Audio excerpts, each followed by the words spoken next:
Hit you up, I'm talking about banging something. Chill off in your crib and half a thing, probably make this thing or something. Girl, you like my bottom, yeah. Post my bill, pay for my lawyer. Play your position when the mother hoes get out of order. When you wanna give me that, you purchase a plane ticket. Run around now, but I bust it down in my shit. Them lames get it. Got a chick with my lips, mirror lipstick. Basically, if this bitch lay with me, she paying me. I'm on some pimp shit for real. This 2 a.m. club was about to close up. Coming through my contacts, about to call one of my hoes up. Then I met you, kick game and followed you to the breakfast spot. You like I'm ready to that night up in the Marriott. Got your cherry pop. Drunk and switching up position. Thought this shit would never stop. Motherfucker intermission. Hey. Like funny, but nigga, I ain't like that. Take a swig out of this 40. Then I'ma start to smash. And I'm going to make a nigga. I can double that to taxes. So no way that on my level. Not even up in my bracket. You on my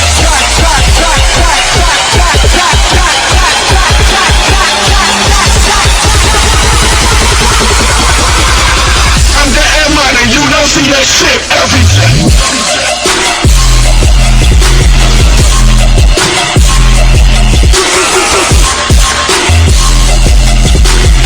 I'm getting money, you don't see that shit every day.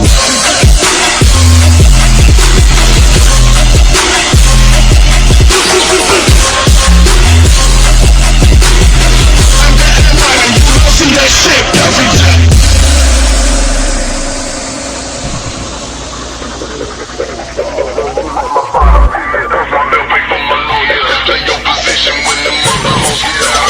When you wanna give me that, you purchase a plane ticket. Run around now when I bust it down in my shit. Them names did it, got a hit with my lips, mirror lipstick. Basically, if this bitch lay with me, she paying me. I'm on some pimp shit for real. This 2 a.m. club was about to close up. Coming through my contacts, about to call one of my hoes up.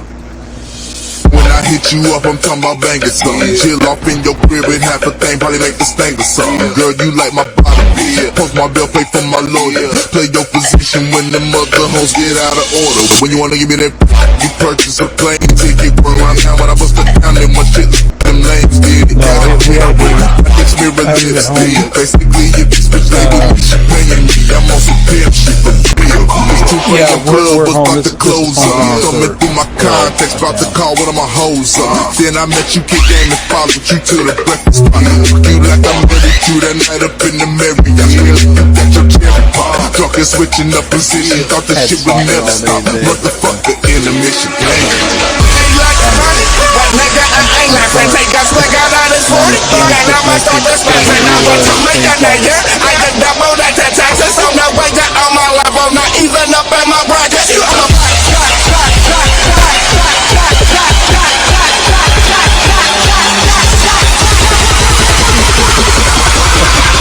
I'm getting money, you don't see that shit every day.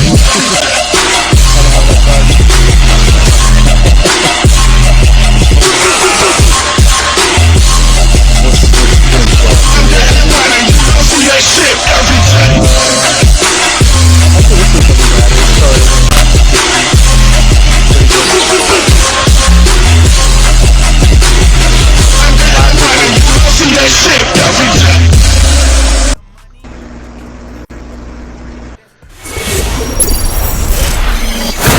This is the OMFL.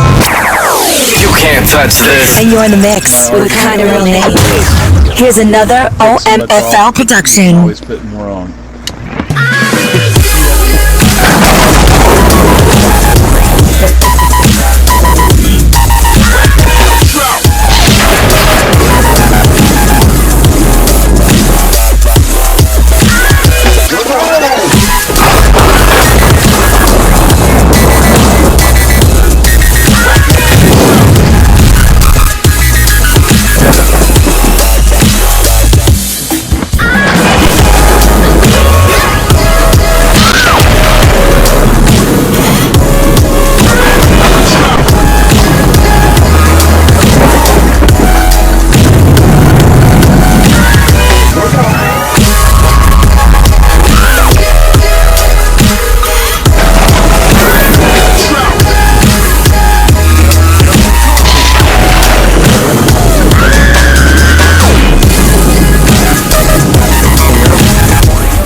What is up, everybody? Welcome to some OMFL After Dark, some Press Pass Live, number 150.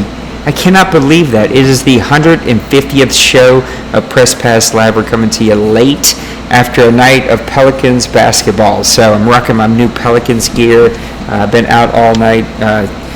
Super lucky to go get to see courtside and watch Zion Williams and the crew do their thing, and so we're coming to you super late because of that, but we got a pretty good show lined up as we get into playoffs for season 86. So thank you so much for joining us. This is your weekly Press Pass Live podcast for the OMFL. No, Ryan, he did not dunk on me, but he was really close. Like, it was literally like 6 feet from me. So the chat is already blowing up. Let me welcome in a couple of guests. Of course, we got our good buddy, Mr. Maniac, with us. Mr. Maniac, how's it going tonight, buddy? Oh, doing well. A little burnt, a little crispy, but I'm here. Not from smoking anything, for just being out in the sun in Texas weather. So. Hey, if it ain't caring if you're not sharing. So if you're burnt for that, you need to be sharing the stuff. And then Mr. Bloop is with us, the commissioner of the TFL, of course, our Patriots owner. He was nice enough to come join us since Mr. D. Wayne is having to work tonight, and we weren't able to get him to call in. Mr. Bloop, how you doing tonight? Good, man. Unlike Maniac, I'm just freezing up here north of the border, so. Yeah, I think our quote-unquote freezing will be, I think, 83 next week, and we're all very excited for 83-degree weather. And we're going to start the show off with a bang tonight. We're going to get everybody going with a little interview with one of our playoff teams. As you see on the screen, we're going to bring in Mr. Brady with the Jaguars. Of course, Brady used to do these Press Pass Lives with me back in the day, and now he's too busy being an actor, voiceover, hand model, and all-around soccer coach, basketball coach, football coach, baseball coach. I'm pretty sure he just coaches on how to coach. So, Mr. Brady, how you doing tonight, buddy? Man, I'm hanging out right now on the 16th hole, and I am like doing atrocious right now. So you'll probably beat me this tournament there, good old Nate. But I'm doing. Yeah, I don't know that that's saying a whole lot, but Mr. Brady is kind enough to pull over his golf court and come interview with us real quick. He's playing in the Grown Folks Golf Association, and he and I are always battling out for last place, it seems, as Mr. Cooley kills all of us. So, Brady, you're here. It is the playoffs for season 86. How did we get here? Your team started off red hot, was one of the last undefeated teams, if not the last undefeated team, and you made a nice little run here at the end, but there was some hiccups there towards the middle. How are you feeling about your team moving into season 86 playoffs? Man, I'm actually a little bit worried. And I'm pretty sure guys have seen throughout the chat, me talking about adjustments and adjusting my playbook to be more in line with the necessary standards for FPR, and some have thought like, oh man, maybe he's got one of those cheesy playbooks. Not the case. I took New England's playbook and I gutted it from the get-go, but it still had way too many of those question mark formations, the close, the tight, and stuff like that. So I trimmed it down even more. And I think there was one game, I think one of the owners kind of gave me a little tip of the cap warning, so to speak, about 3 wide receivers. So, I took away some of those and added a couple more, 2 wide receiver sets. But you win some, you lose some. But I will say, when it comes to my team and my schedule, man, after the bye week, we did kind of hit a little of a snag. Lost to the Chargers, turned around, I believe, and lost again to, I'm trying to pull up my schedule here real quick so I can give you a better. Texans first. Texans was your first loss as you went into the bye week. Bye week, yeah. And then you rattled off a couple wins, and then you fell to the Chargers, then you beat the Raiders, and then fell to the Falcons and Colts to wrap up the season. Yeah, So when it comes to the Falcons game, I mean, I honestly don't see anybody beating the Colts unless he just plays a horrible game. I mean, there's just no way, even with, looking at trying to game plan against him, watching film, looking at his stats, there's nothing you can do with a receiver that is 99 overall and 99 in possibly 5 of the most critical wide receiver stats you possibly can have. And I knew that game was going to go downhill fast because offensively we just couldn't get nothing moving. The run game didn't work because, I have an injury right now to the guy that pretty much led the team in rushing, Charkandrick West. He's down with a set of broken ribs for the next 3 weeks. So right now, the leader of my 4-man rushing attack is down, and we're just left kind of scrambling late. And then the playoffs is here, and I got Cincy. Like, come on, man. Like, I mean, Congratulations. I mean, fellas, listen. I mean, listen to this the last 3 games possibly of my season could be Falcons, Colts, and the Bengals. Like, come on, Nate. Like, you couldn't have like wiggled some wires and gave me like, I don't know, the Raiders again. Man, if I could wiggle wires, I'd be wiggling my own wire. I don't know, man. Maybe he'll, Jay Bowles will have to work a little bit late and you can't play a game and then I can CPU again. I don't know. So,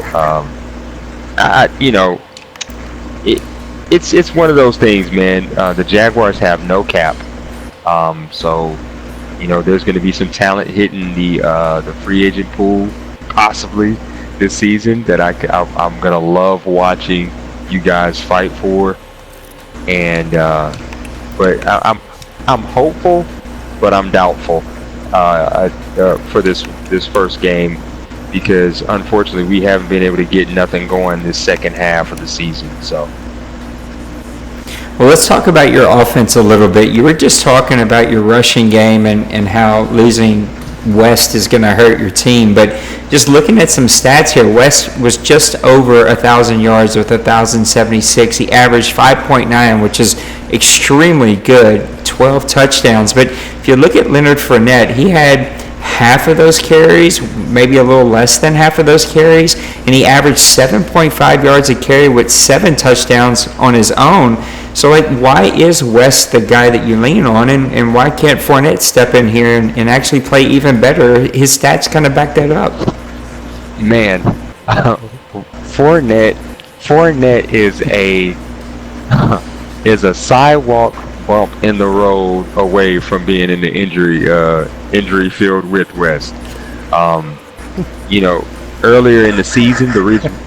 Earlier in the season, if you think about it, he's only got 77 carries, 575 yards.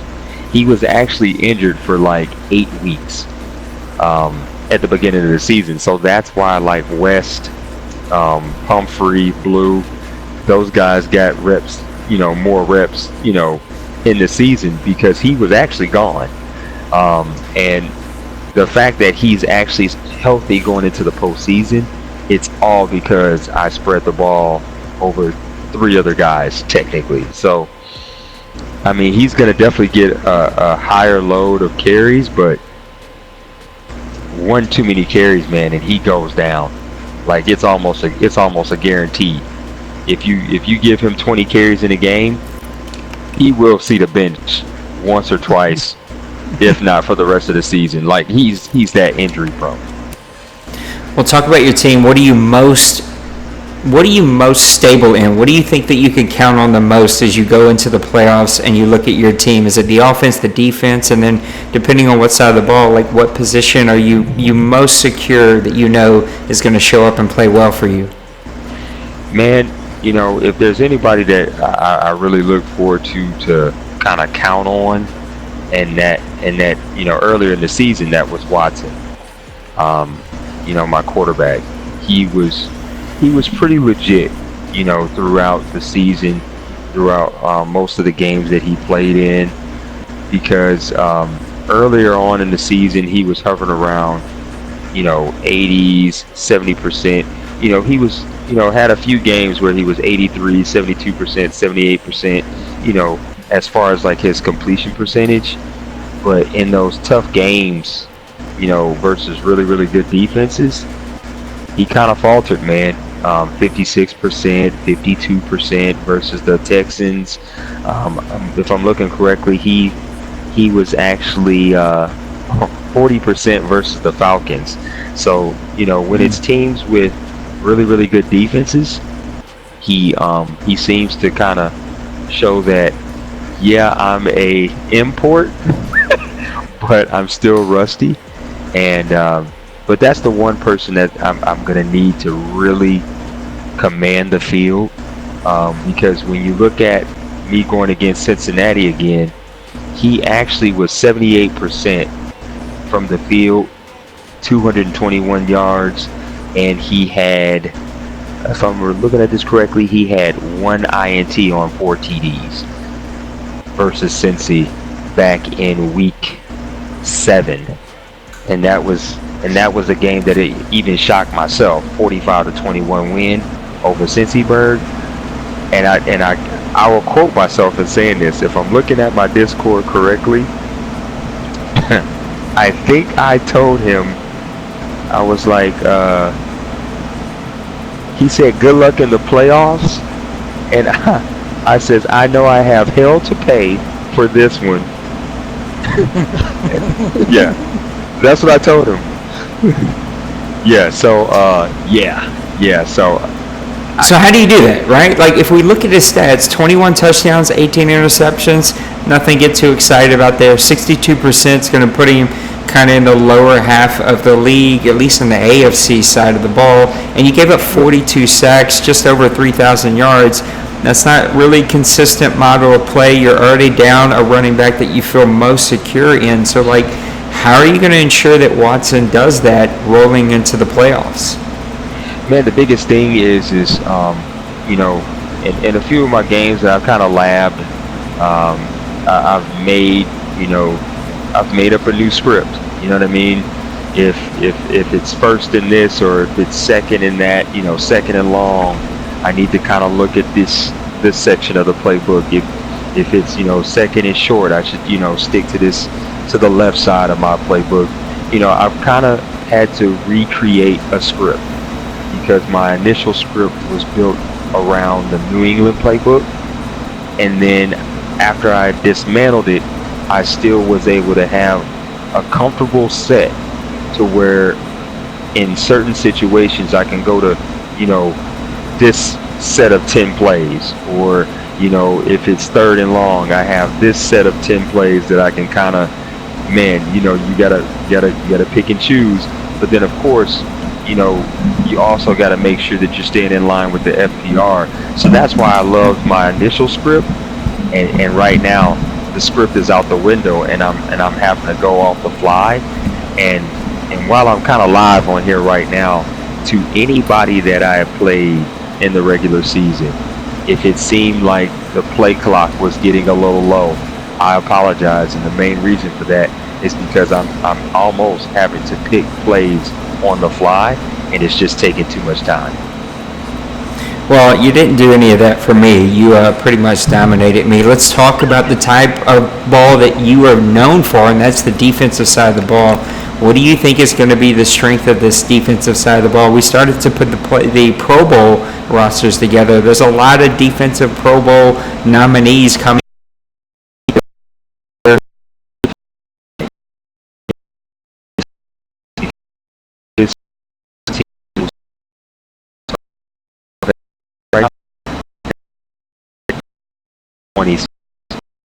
They have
have the defensively.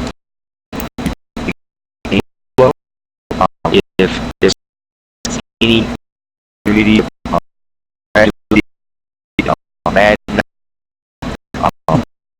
when I did 19, I was like, this was like, dang. I was like, man, you like just like around. But he went out and looked at him. I was thinking, and that was super. So,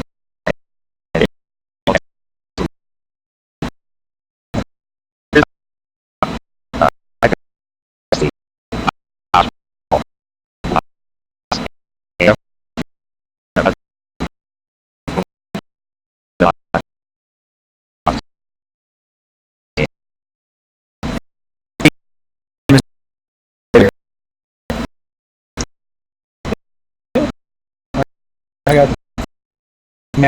got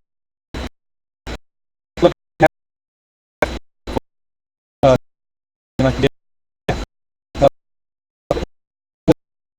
looking at you see from seeing the guy, you know.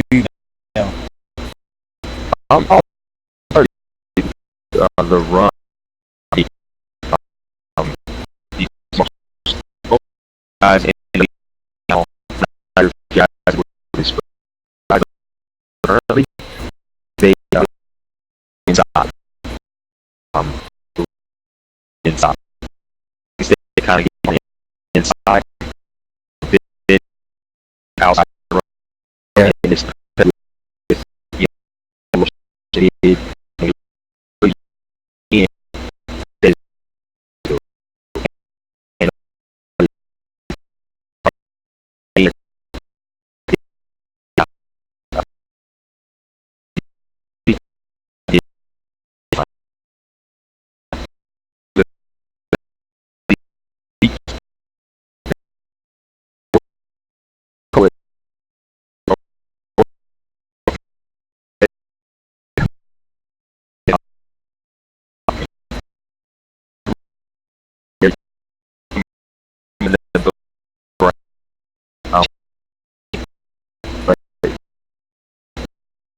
this is the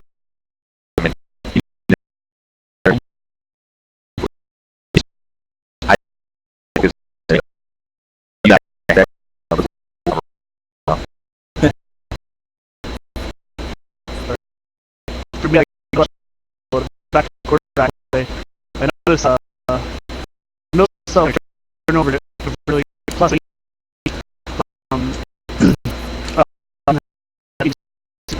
but you also have to push the ball downfield.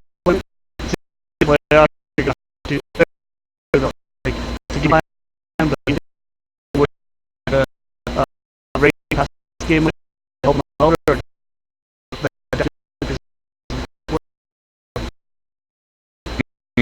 so anybody I got attack and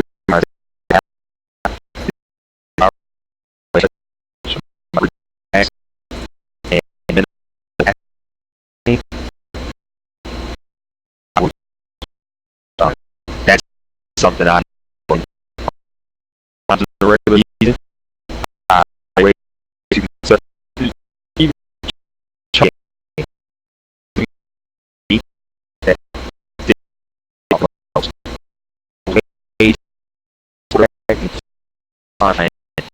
run ball not the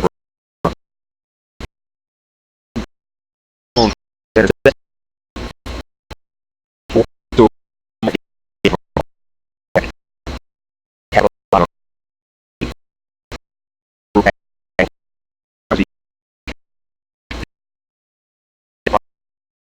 play instead of you and this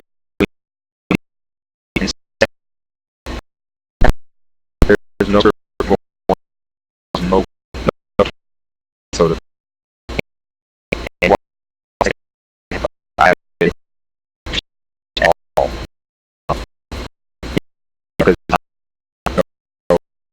because you make a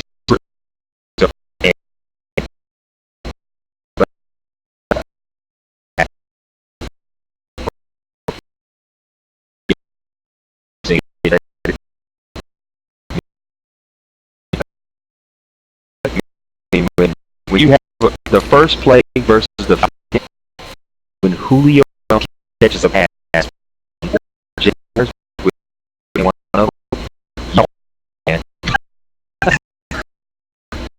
like it is the Falcons, so that tends to happen sometimes. So, Mr. Brady, for you and the Cincinnati Bengals, do you have time set up?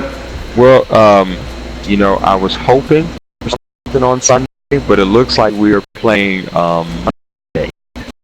As of right now, I know, Bill, if you're listening to this audio right now, I don't want no negative in my message. I gave 10 of availability. So anyway, but I mean, it looks like Monday. That gives me plenty of time to watch some film and to really get ready for Cincy. And then hopefully that'll give me enough time to get some lab sessions in to where I'll have some kind of a game plan coming in. Well, man, we appreciate you taking time from the golf course to give us a call and let us interview you about your game. We're going to be pulling for you. Going to be watching. It should be a really great game. I will be hopefully home, and maybe if I'm home, I can even do some calling of that game. So we'll have our eyes peeled and we'll be watching. And thanks for taking some time to join us, and good luck with that golf. Yeah, man, I think I got like 4 holes left. I'm already at a +4. Yeah, it's not looking good. But I will say this, Nate. I know you might be pulling for me, but in the back of my mind, I got the evil Nate on the right shoulder right now. Oh no, there's no evil Nate. That doesn't exist. And the evil Nate is he's gonna choke in the wild card. I can just see. I feel and that's just the real Nate. That's not the evil Nate. I'm just not calling it like a lot of past.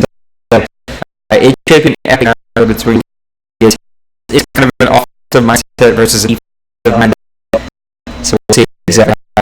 Thanks again, Brady. We appreciate you. Man, I'm somebody in the chat right now is like shots fired. Hey, y'all have a good night, guys. Have a good one, Mr. Brady. Have a good one. All right, that's going to transition us to our game of the week. But before we get there, let's go ahead and talk about one of our partners here at the Grown Folks Online community, and that's going to be our buddy, Mr. Shotmaster. Shotmaster is a Madden and 2K expert. He seems to have his hands in a little bit of everything. He's also doing tons of streams. I know he's called a lot of games. He's even called a couple of Madden tournaments, which I think would be fun to do if I ever get that opportunity. Make sure that whatever you do, that you go and follow Shotmaster. It's twitter.com/Shopmaster. You see it right here on your screen. And go over to his YouTube. Make sure that you subscribe. Hit the bell icon. If you're watching us right now on YouTube, make sure you do the same thing for us. Hit subscribe and hit that bell icon so you'll know every time that we go live. If you see me looking down, it's because I am. I got the Astros on my iPad right here pulling for a win here. We're trying to give it away in the 9th inning. But Shotmaster has been so good to us, man. He's been part of our chat and our community for a couple of months now, and we just super appreciate him. We want to make sure that we're supporting him and supporting all the things that he's out there doing. So you need to go check out his stuff. You need to go check out his website. You can see that he's even looks like he's gathering some information about any bugs or any issues with the latest patch that just came out for Madden. So if you're a commissioner, you're watching this, or if you know something, send him a DM. He's in our chat, so find him and send him a DM and let him know that you've seen a couple of issues, and I'm sure that he'll make sure that he reports that to EA for all of us. So hopefully they'll get the fixes that we need to get. I know that they fixed a few things, but it seems like they've maybe also caused a couple of small issues. So let's jump quickly into our game of the week, because I know these playoff predictions are going to take forever to get there. Man, freaking fans are going nuts in this Astros game, as they have called a bunch of walks for the Tampa Bay Devil Rays, and fans are losing their mind. But Maniac, I'm going to start with you. Give me your best game from week 15, 16, or 17. All right, let me get pulled up here. As you know, I didn't have a lot of time to get anything set up, but there was a slew of games from those last 3 weeks, and they seemed to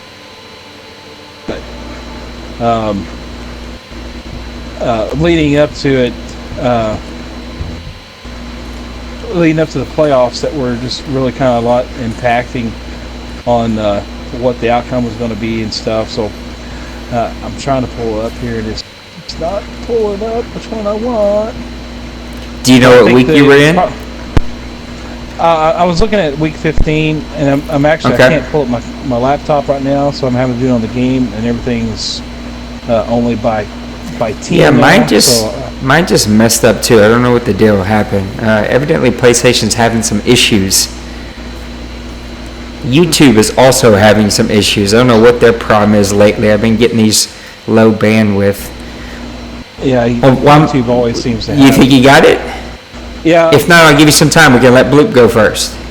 Yeah, go ahead and let Bloop go. So. All right, Mr. Bloop. We'll go to you and let Maniac find his game. But what game, what week, what game were you talking about?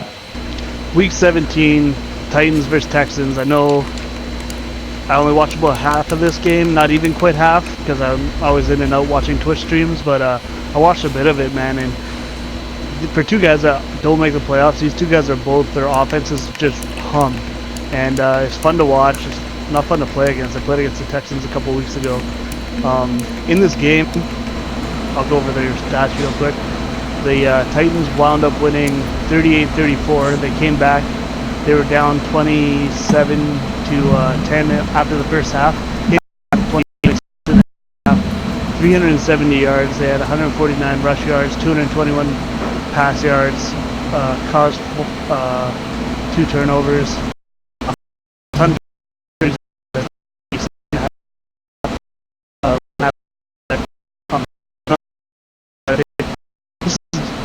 Like completely bizarre to me, but the Texans had 337 yards total and only 7 first downs in the entire game. So that means they had 330 yards and like pretty much everything happened, like an explosion, 1 or 2 plays, and boom, they're scoring touchdowns and stuff. Their defense it seems to be his problem this year, Big Hurt, with the Texans, is when he gets a big lead, his defense just can't hold up. But yeah, it's a really fun game for two teams that don't make the playoffs. Like, these are two guys that once they start building their team a little bit more to their identity, I think both guys are scary offensive owners. Sorry, my dog just freaked out there. No, you're good. There were some big explosions in this game too. I mean, you can see it just looking at these stats. I mean, nothing spectacular on offense. I mean, Deshaun Watson did have a good game with 3 touchdowns and 1 interception, but Mariota turned the ball over 3 different times. But if you look at the rushing yards, Miller, 12 carries, 146 yards. So he completely went off. And then both of these teams have dynamic receivers. Hopkins had 4 catches for 125, Humphrey 6 for 110. So just like a lot of offensive firepower from two teams that, like you just said, are well-oiled machine on the offensive side of the ball. Yeah. And I remember watching, I think just in the first half when the Texans were ahead, and I watched Titans return, man, and every time I turn on a Titans game, it seems like Matt Breida is returning something for 50 yards or more. I don't know what he does that's so special compared to everyone else, but that return game is scary, and it's fun to watch. Yeah, I don't know how guys do it either. Yards, yeah, I'm good with 7 yards pretty much, so it's a fun game. And both those guys, I played against Big Hurt. I've watched Mo a lot. I played him in the preseason. Like, both those guys are such good owners, and to both miss the playoffs but be in that tough AFC South is going to be really fun to watch in the next couple of years, because that entire division is insane. Yeah, here's a player that you'll have to hear a lot about as we move into the Pro Bowl vote and some defensive awards is Jabari Thurman, the import that came over with the Titans in this game. 7 tackles for a defensive tackle, 2 tackles for loss, 2 sacks. I mean, this guy has been piling up the numbers all season, and for a defensive tackle, he is definitely a playmaker. All right, Mr. Maniac, over to you. Week number 15, what game was it? Well, we're looking at the AFC West, my old stomping grounds from last Madden. This game was actually between the Denver Broncos and Oakland Raiders. This game actually shows it was 34-31. A lot of scoring. A lot of yards. It seemed like offensive yards gained for the Broncos 368. The Raiders 355. Pretty well close, even. Both had over 100 yards. Passing was pretty much pretty similar, except for the Broncos had 266 to the 223. One big stat though kind of set out was the first downs. The Oakland Raiders had 21 first downs, so a lot of slow moving drives it seemed, and it didn't really depict all that much from the time of possession. It just because the Broncos actually had more time of possession than the Oakland Raiders did. So I don't know if he was going hurry up, getting first downs just back and forth, but this game was also plagued by turnovers. Both teams turned the ball over. Oakland turned the ball over 6 times. The Broncos turned over 3 times. A couple of defensive touchdowns, I believe, by both the top cornerbacks for each team had a touchdown return. So it was kind of a sloppy game, which is kind of depictive of the AFC West. It always seems like. I know some of these guys have had FPR issues. I don't know exactly their current state, but it looked like a pretty exciting game. And in fact, I think the Broncos won the AFC West on this one, I believe, if I'm not mistaken, because them and the Chargers were kind of neck and neck, I believe. So this win actually gave them that title. So it was a big game. Like I said, it wasn't nothing spectacular. Carr was a turnover machine, and I wouldn't be surprised to see Jay Bowles probably dump him somehow in a trade or something. I think he usually gets rid of him, seemed like, in the very next season. He had 5 interceptions, so it wasn't a really good day for him. But he's definitely got some good rushers and seems to rush the ball well. So that's my game of the week, and it was definitely a barn burner with a lot of mistakes thrown in. So 7 interceptions, a kick return for a touchdown, 2 other defensive touchdowns, more rushing attempts than pass catches, which was a little weird for these two teams who are known for airing it out. So definitely a weird game there, and a little bit of a weird vibe to see from both of those teams. So that's going to move us over to some prediction time. That's right, we're here. It is time for the postseason for season 86, and it sounds like we had a little update there a while ago. The Chargers and Broncos are already playing their game right now. It's probably going to be over by the time we're finished, but if not, we'll do a live check-in at the very end. But here we go for the wild card weekend. We've got the Chargers, Broncos, Giants, Redskins, Jaguars, Bengals, as we know, and then the Eagles and Bears. We're going to toss it over to Bloop. Give me your winner in each of those games. Okay. One of the big things I was looking at here to help me with my picks is turnover difference. So I'm going to go top down, I guess. Chargers and Broncos. Key stats for me. Really quick. Sorry, I had to switch pages again. Okay. The Chargers and the Broncos are both really good offensive teams that have defenses that struggle. The Broncos have a plus 13 turnover difference, and the Chargers are just plus 4. So when you look at it, we know the Chargers have a really good offense. I think when it comes down to the game, I think Colin's going to be able to be a little bit more consistent, have a little bit less turnovers. Just by the way he plays, and the big thing is he scores enough that I think he's going to push the Broncos quarterback to make mistakes. So I think the Chargers are going to win that first one. Second game, Giants and Washington. These guys are pretty much right on top of each other with turnover difference, so it's pretty much a straight up game as far as that goes. The big difference for me is the Washington has a lot better points for versus points against. I think I think he has a little bit more of explosive offense. I played both these guys this season. I think Pepper's done a good job battling back and getting in the playoffs, but Washington has a good defensive line to slow down Saquon, so I think the Washingtons are going to win that game. Then we got the Jags and the Bengals.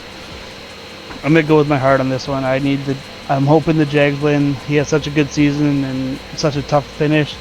I know the Bengals are a really good team too, though, and they've been really turning it around just to get in the playoffs. But the Jags have a huge turnover advantage. They're plus 17, and the Bengals are just plus 6. I think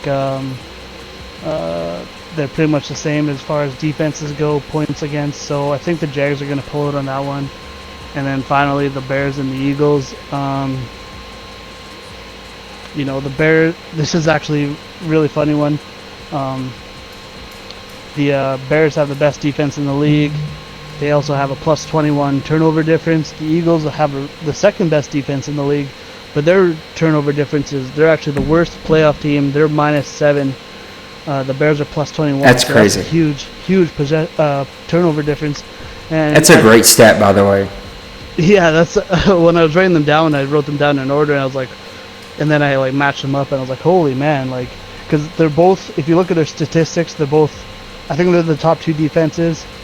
They're both low-scoring teams, but I think the turnovers are going to be the big difference, and I think the Bears are going to be able to squeak this out against the Eagles. I think their defense will just cause more turnovers, as the statistics would say.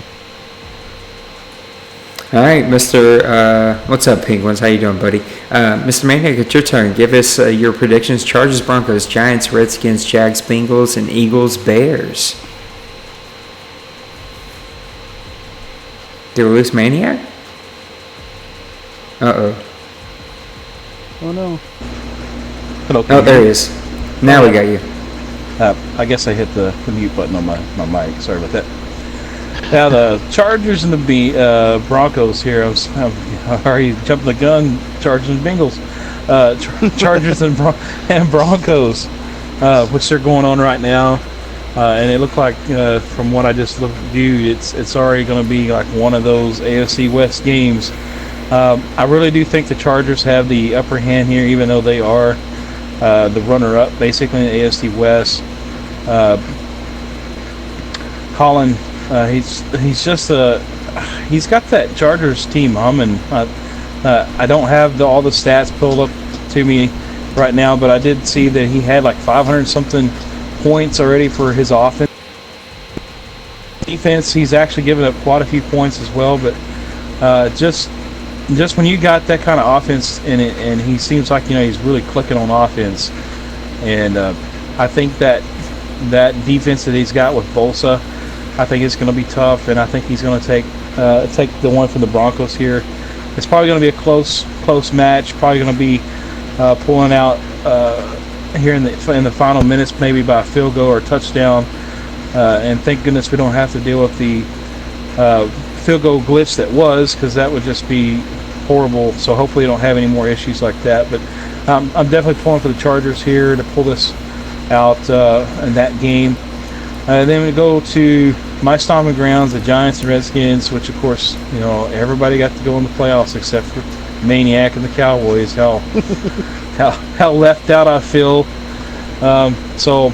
But the Giants, he's really actually done really well this season, but I think he's fixing to meet his match here with the Redskins. Redskins defensive front seven is just, I don't know, they're super good.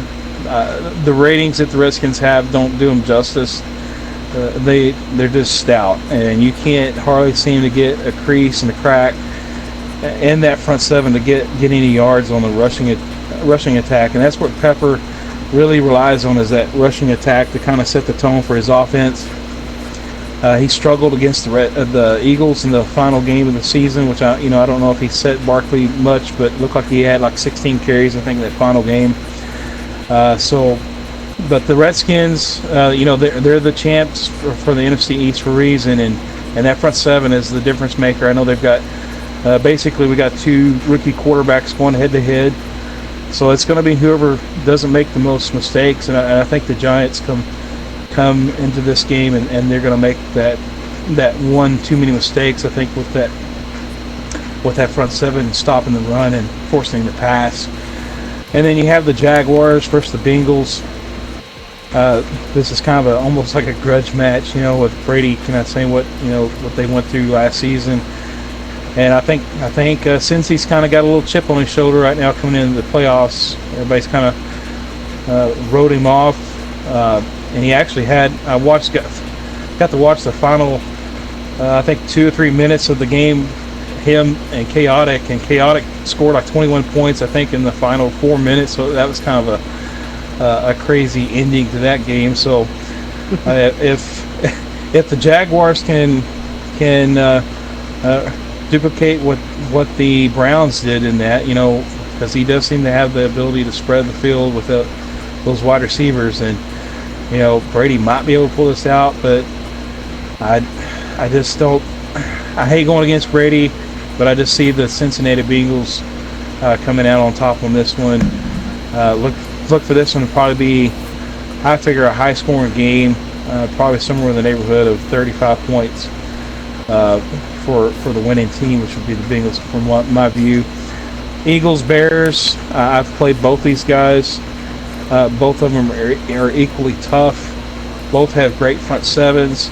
I think the Bears have the advantage. It's just if he can actually put the offensive production into motion in this game. And he seems to struggle with Trubisky some. And I think the Eagles do have an edge with the quarterback situation. And I look for the Eagles to win this game like a 17-14 game. It's going to be kind of close. I think I won a game against the Bears like 20-17, and I think the Eagles was kind of the same situation. So look for this one to probably be under 20 points for sure. Eagles coming out on top. All right, I'm going to reverse engineer this from you guys. I'm going to start with my upset, and that's actually I'm going to take the Bears over the Eagles. And I think I was leaning towards the Eagles until Bloop throws out this amazing stat about their turnover ratio and difference. What's up, Ray? We're actually doing a show, so you're probably wondering why you're hearing all this talk. It's probably going to bounce out after this. But anyway, I think the Bears are going to win this game. When you have a plus 21 turnover ratio and you have that dominant defense, and these linebackers are cheat code. You can see us talking in chat about the linebackers, man. That worries me with Little Koch. Little Koch has been playing awesome with the Eagles. You can't take that away from him. He has earned his position here. But at -7 turnover ratio, playing a plus 21, and in the playoffs you can't play ball like that. That's going to come back to haunt him. I'm taking the Bears in this one. Now to bring up Jaguars, Bengals.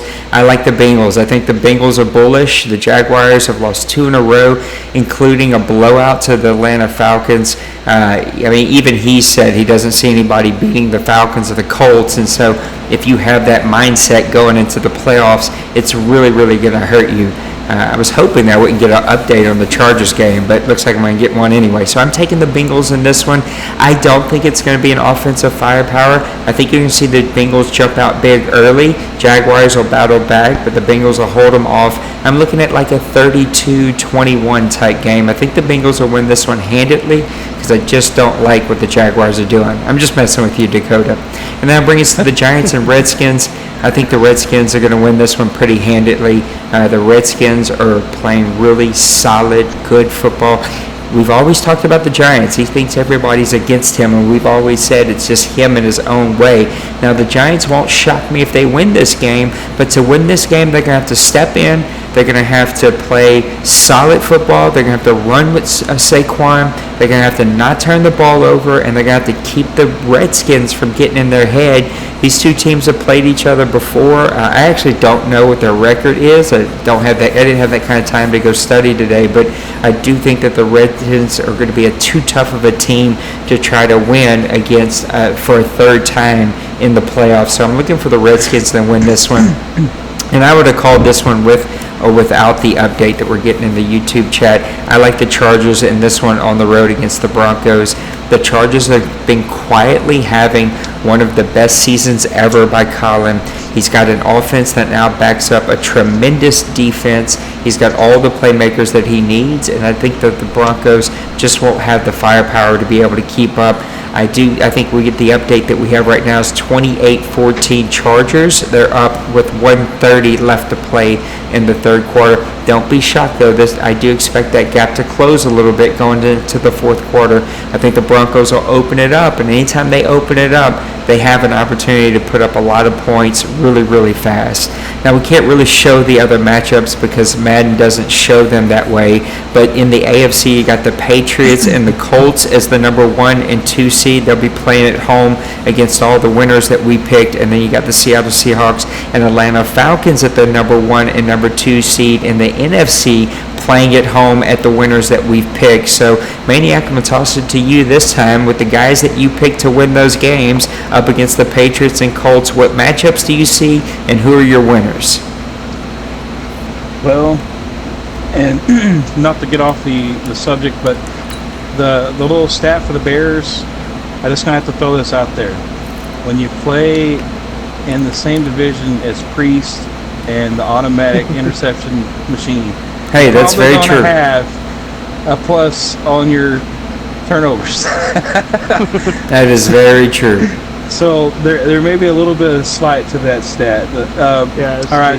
I was surprised to see the Eagles are -7 was my big one actually. That's a shocker. Yeah, that is the number 2 that is defense in the league, right? Yeah, that is a big difference there from both teams. Okay, so I picked the Chargers and the Bengals. Let's see. Chargers will probably going up against. Who would they be going up against? I think the Chargers would take on the Patriots, and the Bengals would take on. The Chargers and the Pats. So I think this would be a really great matchup, and I'm kind of interested to see how that would come about, because really the Chargers with Bosa and that defense, they're really stout. Puts a lot of pressure, and I'm actually watching the game against the Broncos, and Bosa's just been giving the Broncos fits right now. So it's so I really think if the Chargers pull this out, and then we've got the Pats, it's going to be kind of a battle of the wits here, because the Patriots really seem to have a really good passing attack. A lot of the receivers just seem to have really good stats, and Bloop, you seem to really have, Tom Brady kind of rolling pretty well. And I see this game coming down to who makes the play, and I really think the Patriots are going to pull out that last second play and move on to the next round. And it's going to be a close game. I see a 27-24 type of game, but with that last drive, fourth quarter walk off the field drive there for the Patriots to get the win versus the Chargers. And then you got the Bengals. It's so important, Bloop, that you pull out on time, because that's the only way to advance. Yeah. I'll be working on the that. pull out joke. I got I got a good game, so. He's on top of his game. Yeah. The Bengals and Cincy and Dwayne. This will be a grudge match, and I don't think. Who knows if Dwayne has just one of those off days, it could happen, but I just don't see it. I think Dwayne, with that rushing attack with Hines, they're just going to ram it down the Bengals' throat. You and your sexual innuendos. You've got me kind of strayed here now, so Nate. Dwayne, I'm looking at you. No ramming anything down Cincy Berg's throat, okay? I don't do that here. Oh my gosh. he's going to run the ball. I mean, that there's no secret to what Dwayne wants to do. He wants to run the ball. Zero secrets. And I don't know. I still haven't figured this game out. I don't know how to run the ball like they do. I'm jealous. I'm jealous with a passion, but they have figured it out. And the Bengals, I will give him credit. He has run the ball a lot better this Madden so far, I think, than he did any time in Madden 19. And I think it's really kind of helped him in that final stretch of the season to get into the playoffs. But you're talking about the king of running the ball, and Dwayne, he'll control the clock, and he'll grind this out. He'll kick field goals, whatever, never make a mistake, and he'll get the win. And it may be ugly, and it may be beautiful, depending on who's looking at it, but the Colts are going to pull this one out in the end and get that win and move on to face the Patriots in the AFC Championship. All right, well, that will move us over to the NFC, where you got the Seahawks as the number 1 seed, the Falcons as the number 2 seed. I don't remember all of your winners, but who do you see being the winners out of the NFC to face the Seahawks and Falcons, and how's that going to play out? Well, Redskins and said the Eagles, so I'm going with the NFC East flair here to advance to the next round.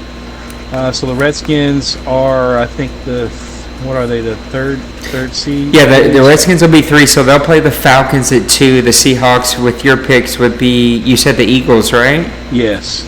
So the Seahawks and Eagles, and that would be Falcons and Redskins. Yeah, I apologize. I don't have any. No, you're good. Up, so Redskins and Falcons, I think. Can't pull anything up. You're too busy pulling out.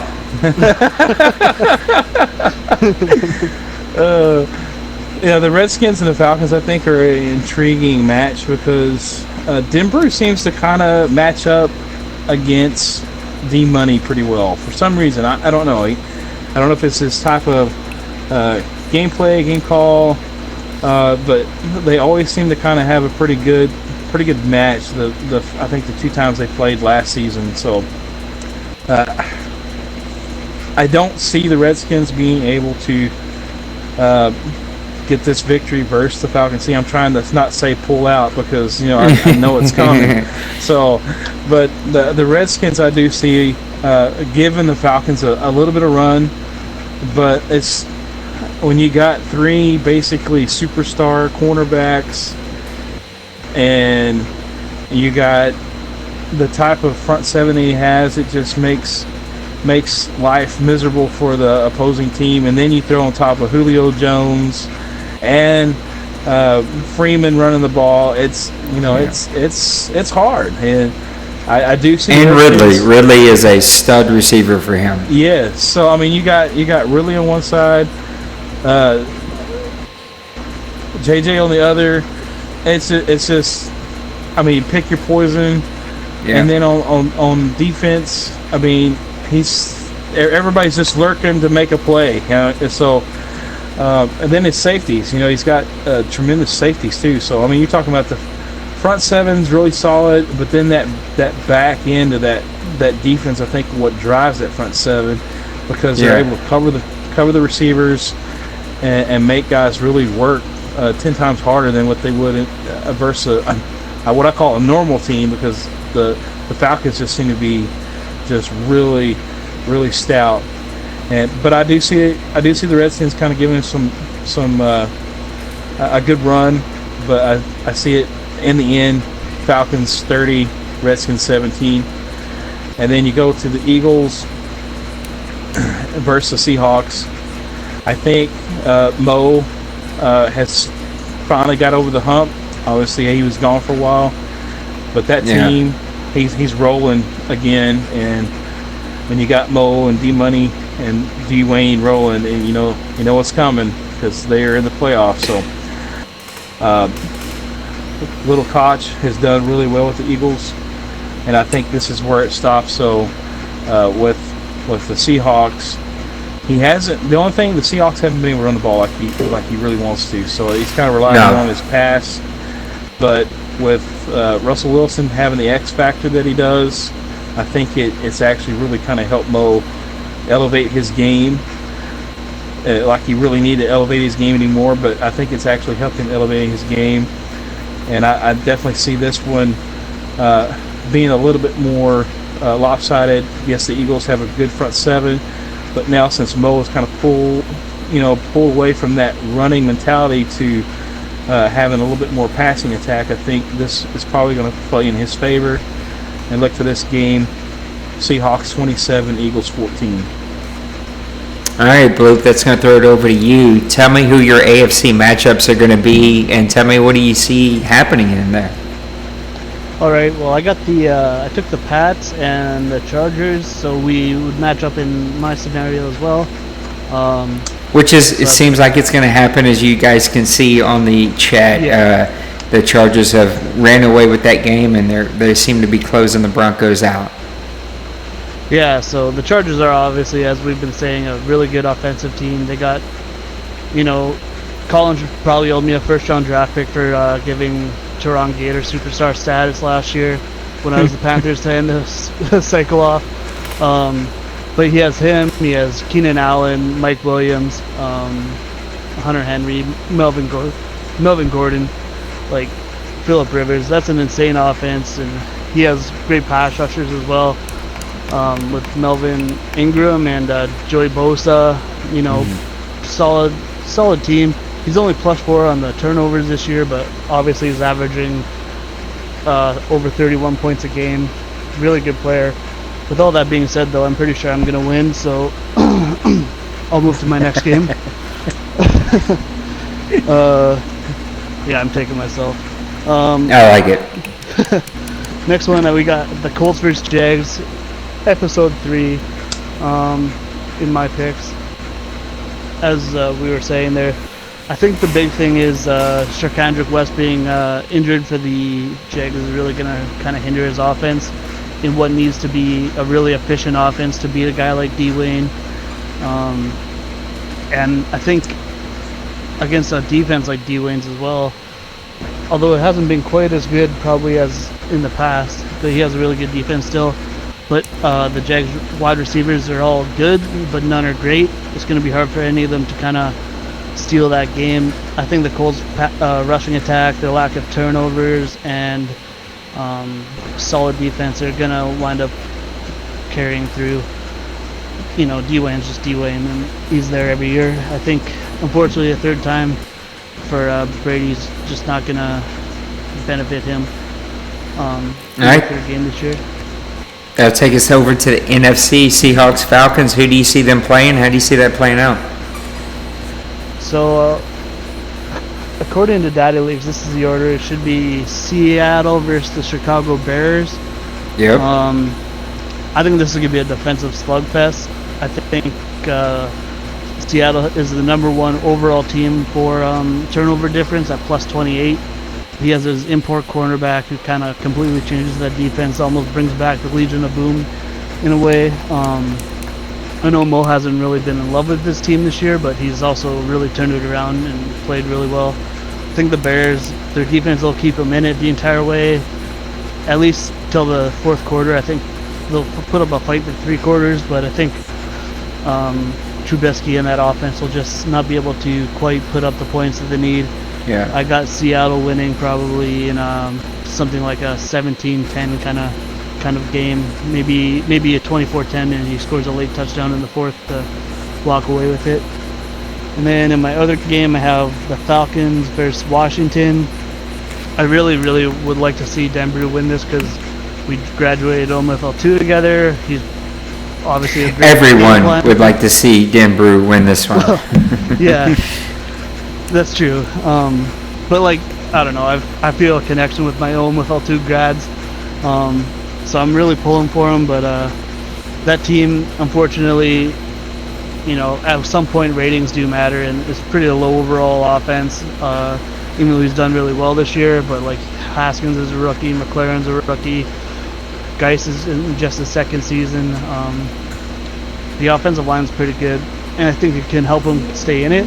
But again, kind of like the Bears versus Seattle, I think as the game goes on, we'll just see the Falcons slowly start pulling away. I think it's going to be a pretty high-scoring game.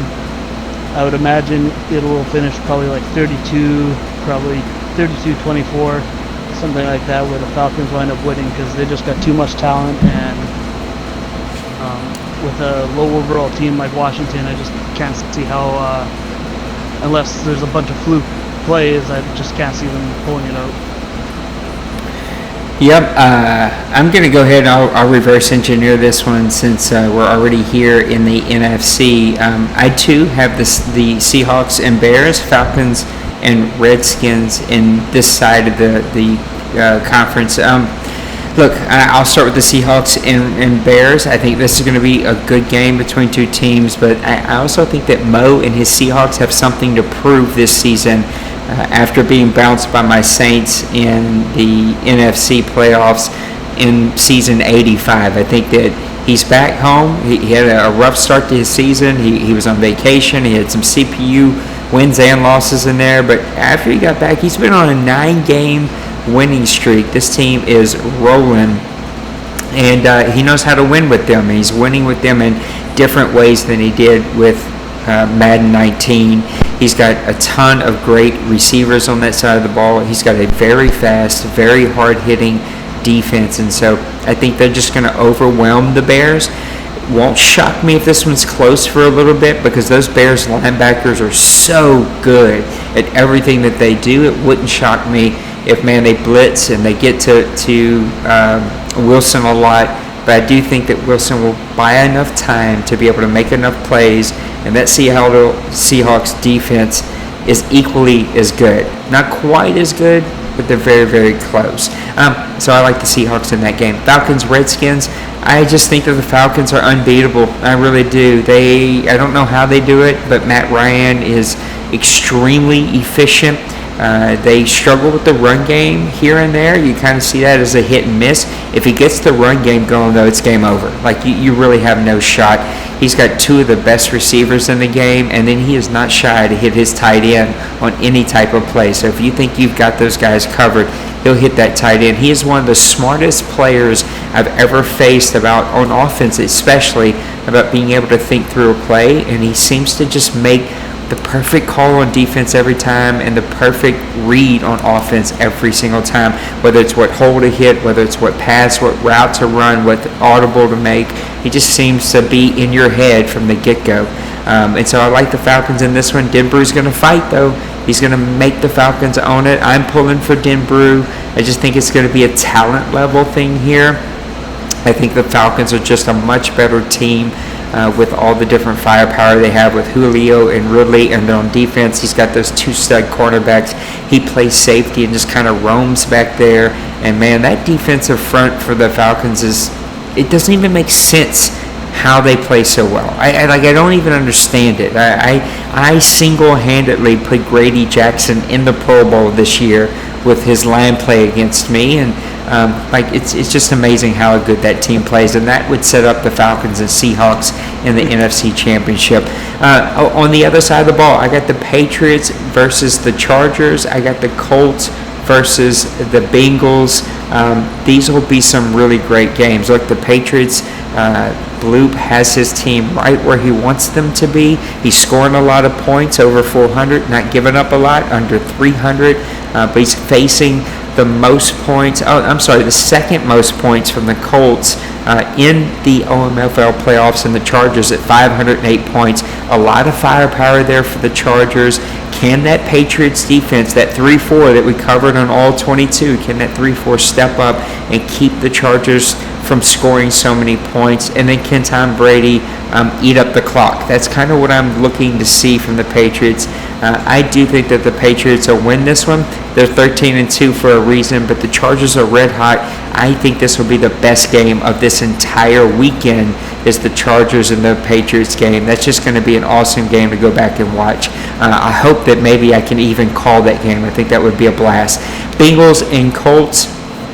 Part 3 is, I think, was said a while ago. Oh, no, it was Jaguars and Colts Part 3. Bengals and Colts, though, is like Part Zillion, because these guys have just faced off time and time and time again. Look, I played D-Wayne. We only got to play like a half of football, and the lag was just so bad. It was unplayable. You can go back and watch my stream. I was pressing buttons 7 and 8 times before they would react. and he was up like 28-7, and so I just let him have it. He just quickly gets on you, and he's doing it in all phases. That defense makes plays. If you turn the ball over, it's always been that way with the Colts and Dakota, even when he was with Atlanta. If you turn the ball over versus his teams, he's going to make you pay each and every time. You have to play flawless on offense, and you got to play really sound defense. That's the only way that you're going to have a shot. The Bengals have never proven to be that team. They don't play sound football on defense, and on offense, they're going to take their shot plays. I think that always is what comes back to bite them when they play the Colts. I see the Colts winning this one.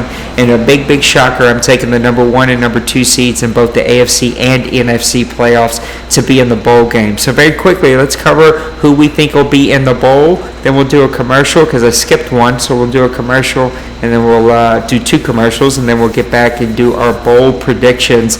Bloop, it's going to be your turn. AFC, you got your team, the Patriots, versus I think the Colts is who you picked. So how do you see that one playing out? Well, this is going to be my second straight week where I put my number 1 AFC defense, not full league, but as far as the AFC goes, against one of the top 2 teams in the entire league as far as offense goes. Yeah. Sometimes I think Dwayne has the game where he plays pretty much the perfect style to play against what I like to do, as far as big hitting defense, running the ball. He'll be able to kind of mitigate the fact that my defensive backs are probably the best group in the league, and pretty much save my defense time in, time out. I think he plays a really tough style for me to play against, but we played once last year, the only time we've ever played, and he won by quite a bit, but I was giving him a run for his money, so I think in the end, I'm just too much, and I'm going to beat him. And then Well, there you go, Mr. Dakota. Shots fired right across your little pretty bow. Let's see how you respond in the chat. That'll move us over to the NFC. Who's in your NFC Championship game, and how's that play out? Well, I think we all went the same way. We went Seattle Falcons. This is gonna be, I think it's gonna be a defensive battle with a couple explosive plays by receivers, but for the most part, it'll be 2 guys running the ball at each other, 2 defenses beating each other up. It's gonna be a really tight game. These guys have obviously played together for a long time. I haven't seen all those games because I'm pretty new here, but you guys have all seen them, and I think that they're competitive. I think for this year, just the fact that the Falcons have a little bit higher overall at skill positions on both sides of the ball, cornerback and also wide receiver. I think the Falcons, unfortunately for Nate here and some of the other guys who want the Falcons to lose, I think the Falcons are going to be able to pull it over. I think it's going to be a close game, probably a 27-24 kind of game where a late field goal winds up winning the game for the Falcons. All right, Mr. Maniac, throws it over to you. Let's start with the AFC. Who's in your AFC Championship game? How do you see it playing? Well, I got the Pats and the Colts. Bloop versus Dwayne.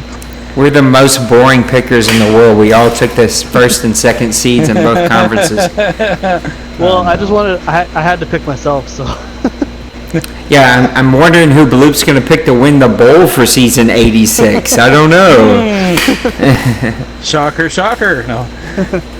Yeah, this game right here is going to be, I think, it's going to be a battle of who can actually stop the other's offense. I see this game being a little bit more, because I have seen Dwayne being some actual shootout games so far in this Madden, and I think sometimes it seems that the defense at times will be a no-show in the game. So I actually see this game being a 34-31 type of game, pretty high scoring, but it's going to be the defense that's able to rise up the most in this game to actually stop the other's offense.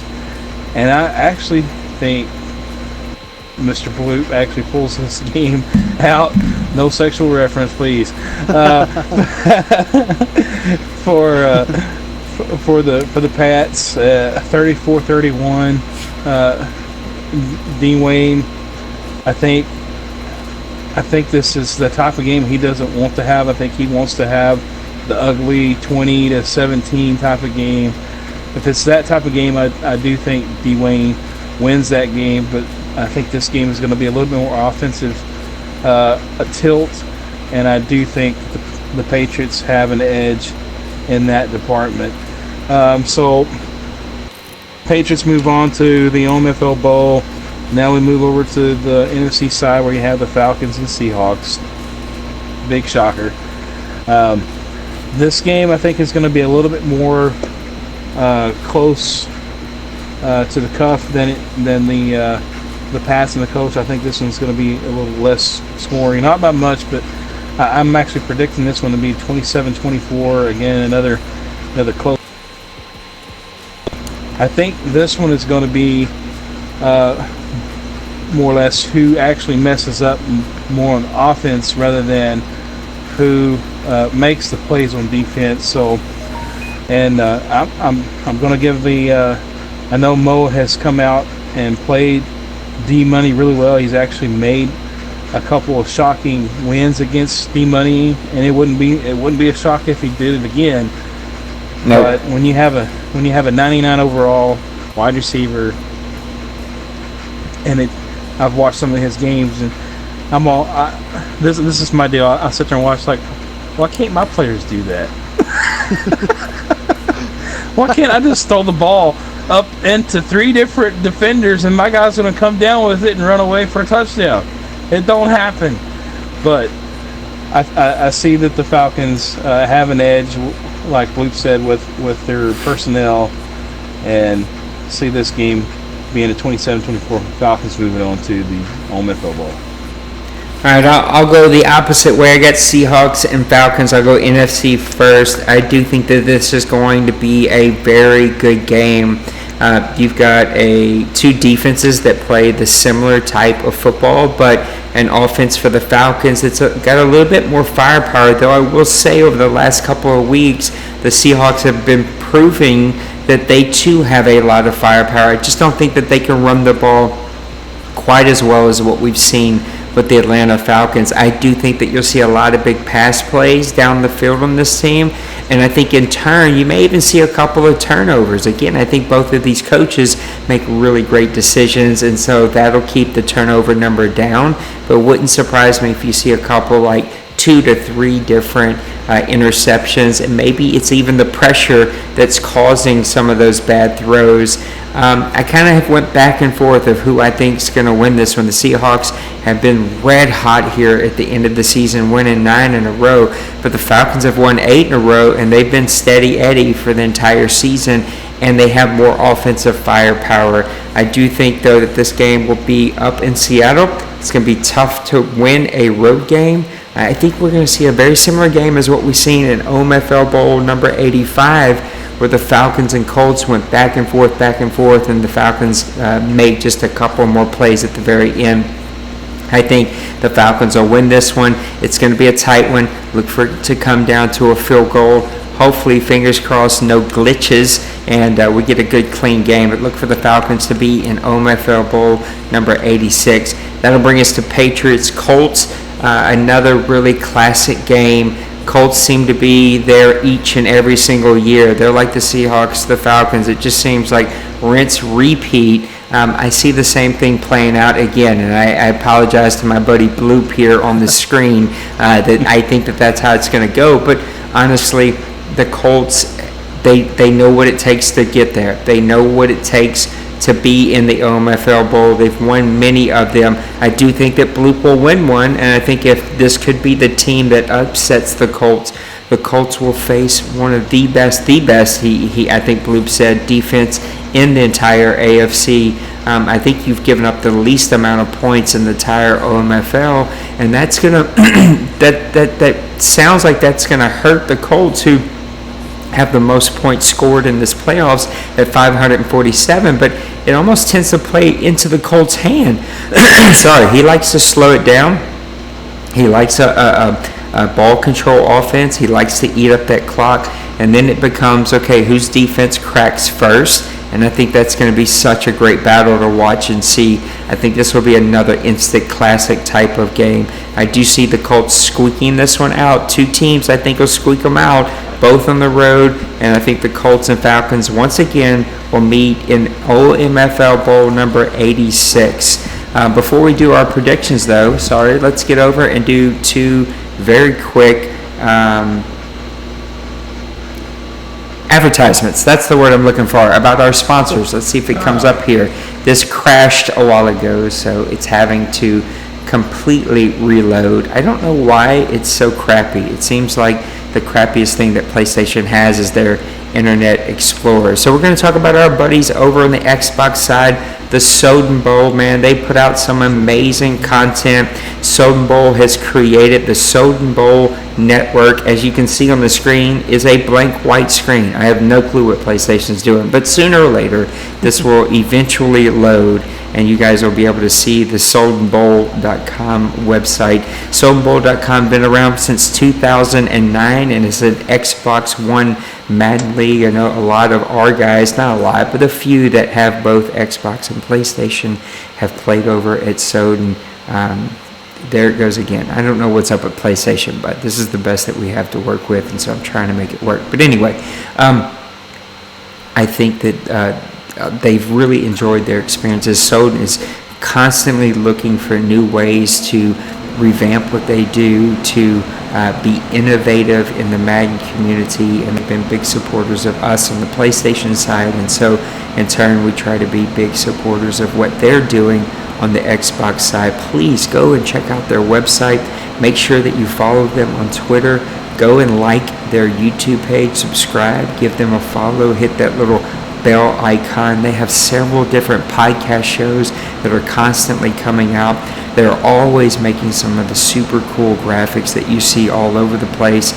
Their website doesn't load very well on PlayStation, but I know that they have tons and tons of blog posts and articles and videos and podcasts. Plus they have the entire Soden Bowl network, so make sure that you guys go run over there and check out Soden Bowl. If you have an Xbox and you're looking for a league, they're going to be a really great one to go and check out. So yes, I want to stop it. God, I hate PlayStation. I don't know why it says this. I don't know why it's doing this right now, but it is what it is. Let's talk about one of our good friends over at LeagueCrawler.com. I am one of Matt's biggest fans. He is doing some spectacular stuff with League Crawler TV. He has a daily schedule. You can see there's some openings there, and so if you're a league or if you're a team or you're a commentator or you do something that's pretty consistent, you can actually sign up for a time slot and he will host your stream each and every time that you go live. Plus, if you're just a league or an owner who's looking for something, you need to be a part of League Crawler. I think that League Crawler and Daddy League should go hand in hand. Those two guys really bring two very great aspects, and as a commissioner, I really couldn't do anything that I do without using both of these websites. The OMFL uses this website each and every advance, and follow him on Twitter. So you can go and rate yourself. You can rate leagues that you've played in. You can rate owners that you've played. You can leave comments. It's just a really great place to go and find out, is this a good owner that I'm looking for? If you're an owner, is this a good league? And we've been blessed enough to be their podcast of the year, their league of the month, and their league of the year in Madden 18. I don't think we got it for Madden 19, but we got it for Madden 18. And I'm just a really big fan of Matt, so make sure that you go and you support everything that Matt's doing. And finally, if I can get it to load up right back, let's see if we can get back into our franchise. That's going to bring us to our bowl predictions. So I think you, Bloop, have Patriots and Seahawks or Falcons? No, I took the Falcons. Patriots, Falcons. Maniac has Patriots, Falcons. Patriots, Falcons, and I have Colts, Falcons, a rematch from last year. So I'm going to go first on this one. I think that this would be a spectacular game. Once again, both of these teams know each other. Both play pretty, not similar styles. Wayne plays really conservative. You can almost know exactly what Wayne's going to do.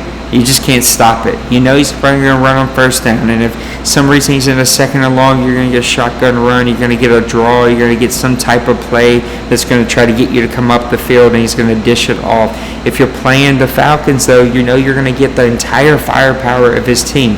He's going to hit Jones. If you're doubling Jones or you're keying on Jones, he's going to hit Ridley. And for some way, somehow you double both those guys, it's going to hit the tight end. If somehow you're stopping Matt Ryan for being, 19 for 22, he's going to run the ball 23 times down your throat for 200 yards. And then on defense, he's going to blitz you. He's going to play man, and he's going to call the exact play that you don't need him to call every time. These two guys have played in some of the most epic battles that we've ever seen in the OMFL. And Maniac and I had the privilege to call the OMFL Bowl last season, and it was a really, really good one where we've seen both of these teams make big plays. The Colts made a massive play at the very end of that to come back. The Falcons ended up winning that one. I see this one playing out exactly the same way. I think that Madden 20 starts off how Madden 19 ended, and that's with a Falcons season 86 OMFL Bowl win. I think he's just too unstoppable. He calls too many perfect plays, and I just don't see anybody getting in his way. Maniac, I'm going to toss it over to you. Tell me who's going to win OMFL Bowl number 86. Well, as you know, I picked the Falcons and the Patriots to make it there. Both teams are firepower houses. I mean, they seem to score a lot of points. Both teams are well built.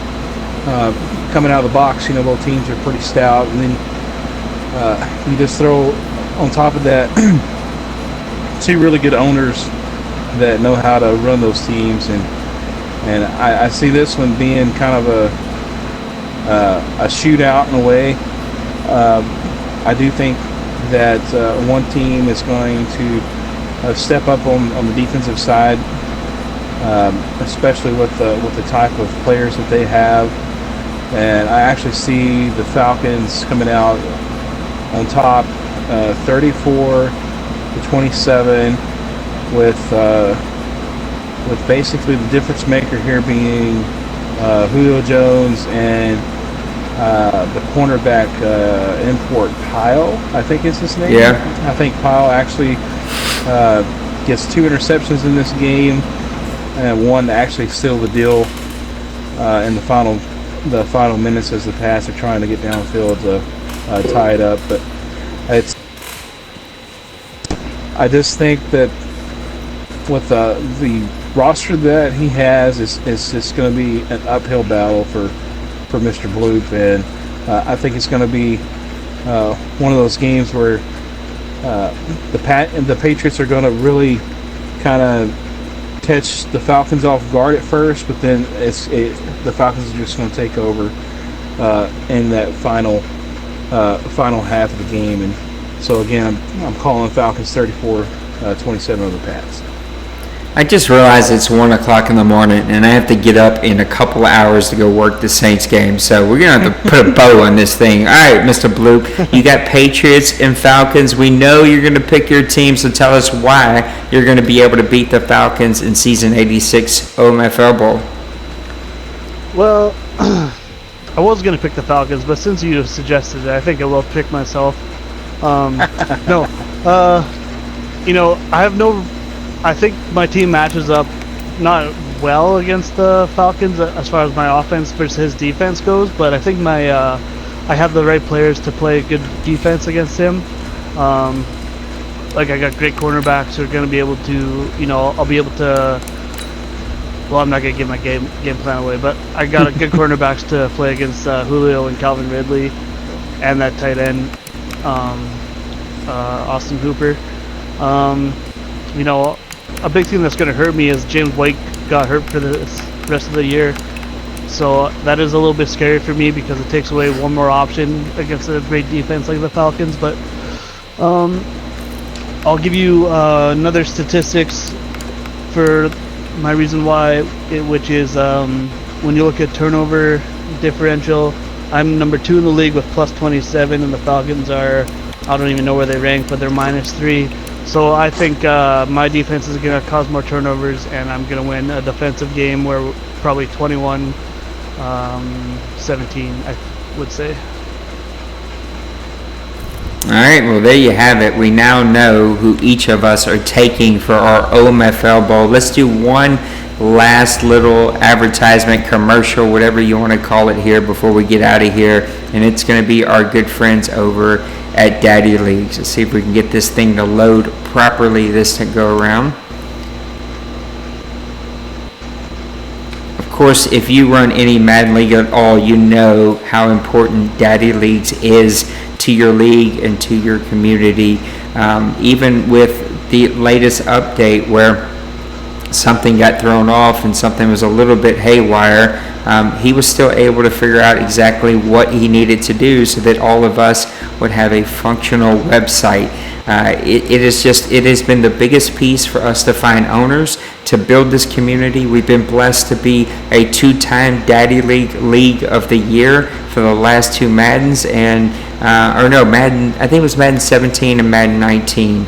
I don't think we were for 18, but anyway, Poppy is in our chat. He's part of our community. He's super quiet. You never really hear from him because he's probably one of the busiest guys out there, but yet he has built one of the best websites. So we could talk about Daddy Leagues over and over and over, but you know what it's all about. If you don't have one, you need to go get one. We're super... here in the Grown Folks, we have 7 different Madden Leagues, and it's super awesome to see how each and every one of those websites are a little bit different. And I love our Daddy Leagues website, and you'll love yours too. We need to do a new podcast for him here pretty soon, so hopefully my buddy would still be up to doing one of those, and we can do another Daddy Leagues podcast. All right, let's wrap up the show with one last little segment, and that is received. What's he doing? No, I'm not playing that. I don't know what you're doing, buddy. I'm getting invitations for games. I'm in the middle of a podcast. Don't they know that this is important? No. Why? What are you doing? What is this doing? I'm telling you. PlayStation's Safari is not the best. So let's move this thing over to some mailbag questions as we wrap up the show here and do some rapid fire questions. I don't think we have that many of them, so we'll get through these really quick here. I think that we have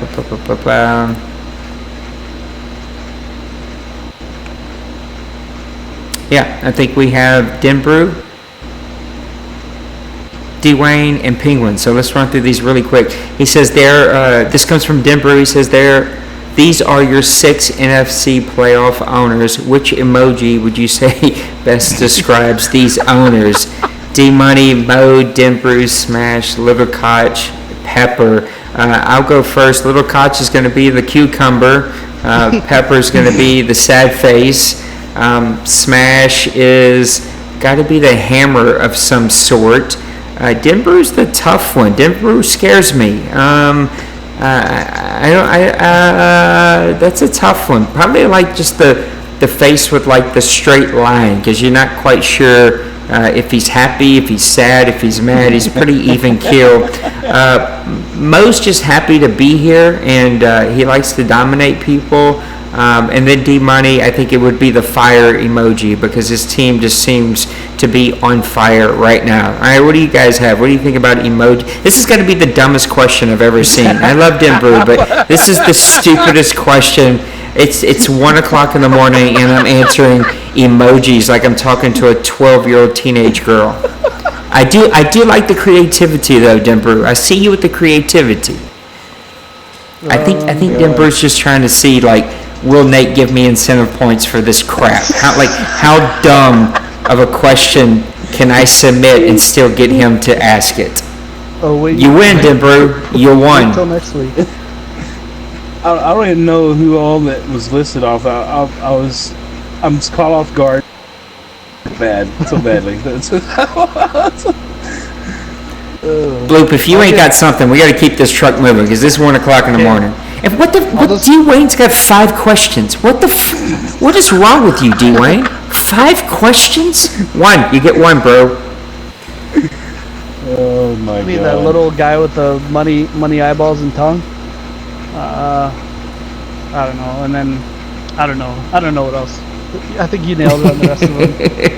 Little coach he could be the it could be the eggplant, if not cucumber or whatever. Yeah. I'll give a little coach the little taco. worm. He's the taco.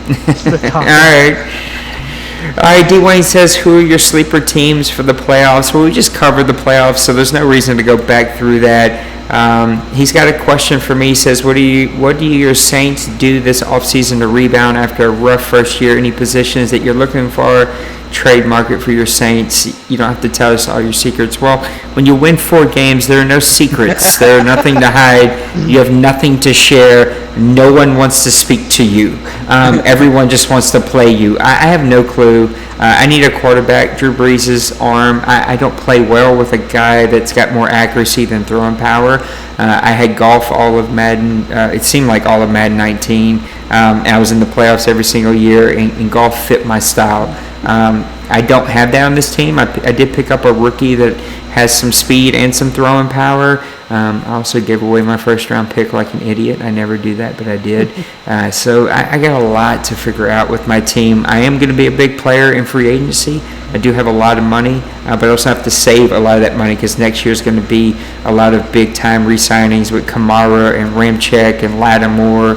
A lot of these guys are going to be up for contract. So no secrets, no trade market. I don't even have anything to trade. Me and the Rams talk golf. Gave away the pick, or was that dumb? You know, it was dumb Nate who thought he was going to be able to compete pretty easily because I had been, I won every year in Madden 19, and then I was playing really good during the beta and the test and everything, and then the wheels fell off, and so I needed a young speedster receiver, and that guy played so great for me in Madden 19. I figured I'd have a low, 25 on up draft pick, and I was like, I'll gladly give that up for a top receiver, and I didn't, and I gave him a top 10 pick instead. He says this one, and I did. He says this one, if Maniac is on, your Cowboys started figuring that out at the end of the season and almost snuck into the playoffs. What do you change, if anything? I've got to get stronger on the defensive line. I've got one guy, D-Law. He's a monster, but everybody else in my D-line is pretty weak. Most of the guys are kind of agile, and so I've got to get stronger and stouter to help control the defensive line. And offense, I think maybe I've kind of figured out something on the offensive side. I would really want to get my running game going and stuff, but I think I may have kind of figured out something that kind of unlocks that, and I don't know. I'm still labbing on it, but I'm going to probably make a trade with one of my young offensive linemen, hopefully to pick up somebody that fits more my scheme style. So with that said, I think probably my biggest areas are going to be offensive and defensive line. Probably defensive line is going to be my first thing to attack, and I'm going to start cutting some older guys that are probably low to mid 80s, trying to free up some cap space, get ready to possibly make a move to sign somebody here in the offseason. I love his last question. I also love Penguin's questions, but I actually want to save those for the next show because as we move into the next show, we start talking off-season, we start talking draft, but there's not as much to talk about, and I think that these would be two really great questions. Dwayne just asked about the league and the community and what do we attribute to its success. Even we could talk about TFL and all their transition over the last couple of years and their success. And then Penguins ask about what teams do we think will go boom, what teams do we think will go bust, and then also about what do you think is going to happen with quarterbacks, since it doesn't seem like there's really, really good quarterbacks in the draft, and do we think guys will go after veteran quarterbacks? I know I've already tried to get Golf. I just don't have anything to offer him. He needs picks, and I have 0 picks to actually offer. I think those would be two really great questions as we move into the off season. So we're going to save them, which will bring us to the end of our show. So I'm going to let you guys both put a bow on the show. I'm going to throw it over to you, Bloop. Give us some closing thoughts. Well, I'm excited to watch all these playoff games. I think every matchup is a pretty close matchup as far as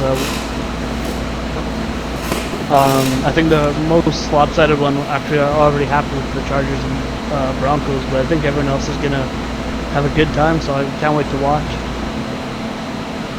All right, Mr. Maniac, put a bow on the show, buddy. He left. Oh, okay. That's how Maniac puts a bow on the show. He's like, you know what? I'm done. I'm done with this show. I'm done with this PlayStation. My mic is done. My air conditioner in the background is done. My kids are done. He's just done. Maniac is just done. He'll probably rejoin us here in a second. But while he does rejoin us, we'll let him put his bow on it. But I'll do this real quick. Oh, there he is, Mr. Maniac. I thought he was just done with us, man. He was out of here. Yeah. All right, Maniac. I'm out of here with all the sexual references now. Put a bow on the show. Well, before PlayStation just decided to kick me off the network for like 2 seconds and bring me back on, I think really it's been an intriguing season, learning season for a lot of guys, myself included, with how the game, how it kind of changes the way you approach games and stuff, and then the playoffs. Kind of with Bloop, I think all the games are going to be pretty close. I think the one that I was going to look at possibly being close as well, but maybe not as close, was that Charger Denver game. I think Colin really kind of had something to prove in that game and stepped out and said, hey, I should have been the champion here in the West. So I think it was a state gate for him. Really just looking forward to seeing how the playoffs come out. And I myself personally, I'm ready for the draft. That's what I'm looking forward to. Yeah, I am super ready for the draft. It's my favorite thing that we do. I'm also ready to call some playoff games with the new setup that we have. I just think that it's going to be a neat opportunity. The problem with it is that I got to figure out how to steal the TV from my family, because that's not always the easiest thing to do. And asking the wife to let me have the TV for the bowl game, and then asking her to let me have it for 4 hours for a draft, there's a good chance I'm going to get hit with a frying pan. But hopefully I'll be able to talk her into that and we can have a good time. Please give us a follow here on YouTube. Hit the subscribe button. Leave a comment. Let us know what you think about the show. It is OMFL way after dark. I know that we all have to get to bed. Poor Maniac, I think, has been up since 3 weeks ago, so he's probably ready for some sleep. But follow us on Twitter, Grown Folks OC on Twitter. You can make sure that you can see all of the content that gets dropped from our community, whether it's from the OMFL, the TFL, the NBC, the PFL Fantasy, the ATG, Around the Gridiron League. So 7 different leagues. We also play a lot of PUBG.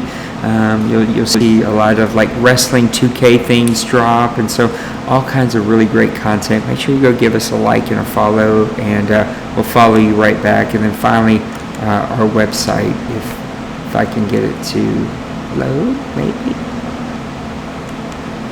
Nope, it decided it's done. So let's see if we can do this. It just said, you know what, I'm done with y'all. Let's see if we can get it to load here. But go check out our website, grownfolksoc.com. This is where you can see all of the Grown Folks Online community. The Grown Folks Online community is just a community of teams, clans, leagues, all kinds of stuff. Just a good, fun, safe community, brotherhood, sisterhood, where we can all enjoy this hobby of gaming that we all share, and this passion that we all share. You can see it's got tons of great content from our golf league, our PUBG. I stream a ton. Of course, you can see all the new TFL information that's up there, and then I'm sure that you'll see tons and tons of playoff information that drops, especially for the OMFL as we move into the off season. Tomorrow sometime I'll be making a playoff graphic and posting the last playoff information. So lots of fun stuff is going to be happening here really, really soon. And I can't wait to get into it with everybody and see exactly how these playoffs are going to play out. So for Maniac and Bloop, thank you guys both for being up late on a Saturday night and ready, or technically a Sunday morning, ready for some, a lot of us go to church tomorrow or religious obligations, and then some of us are off to work if you're going to go watch a game or work a game or something like that. So it should be a ton of fun tomorrow. But I appreciate you guys staying up and talking some OMFL with me tonight. And Mr. D. Wayne, thanks for being in the chat with us. And so everybody, thanks for being active and talking with us tonight. We send you lots of love and appreciation. We'll see you next week here on Press Pass Live. This is show number 150. I can't believe that. 150 shows here in the OMFL for Press Pass Live. We'll see you next time. Have a great week. God bless you. Peace.